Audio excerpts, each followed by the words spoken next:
Good morning, GEA. Miss D is back. Hopefully, everybody is having a great week so far. So, today I want us to continue our talk about dealing with our feelings. And today I would like for us to deal with the feelings of frustration. I know all of us have been frustrated at some point, and frustration is when things don't go as expected. Has that ever happened to you? And I know that some of us deal with frustration by stomping our feet, pitching our feet, yelling, screaming, or even shutting down. Have you ever done that?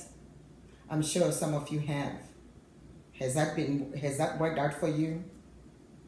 I probably don't think that it has really worked out well for you, because sometimes behaving that way can actually make things worse. So now a few things that I would like for you to do when you feel frustrated. Before you get to that frustration level, I want you to be aware of when you are beginning to get frustrated, so that you can take a deep breath and think about, why is this happening to me? Instead of getting frustrated, turn it around and get curious and ask yourself, why is this frustrating me? What's going on? Am I looking at this the right way?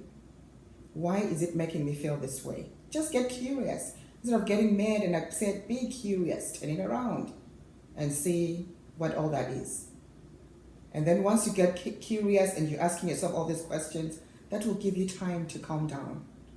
And once you've calmed down, I want you to look at that frustration not as a failure. I want you to look at it as a challenge, to say, okay, now that I'm curious and I'm ask myself all these questions, how can I solve this situation? How can I make things better?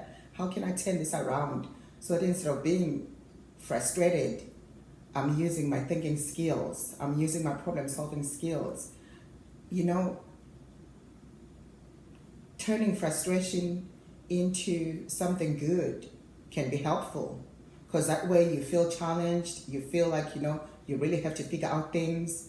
And then when you do that, you tend to achieve your goals. And I know that that's what most of us want. So instead of getting frustrated and then giving up, say for example, you're working on a math problem and you get frustrated and then you give up, you shut down, you're not going to achieve anything. But if you say, this is challenging, but I'm going to figure out ways to go around it. I'm going to find a way to get it done without giving up. I'm going to either ask a grown-up to help me or one of my friends to help me with whatever is frustrating me.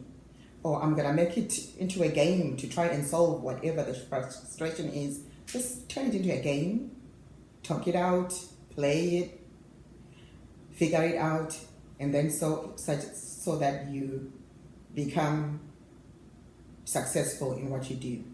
Something to think about. This is Miss D. Make it a fabulous Thursday. It's the GEA way.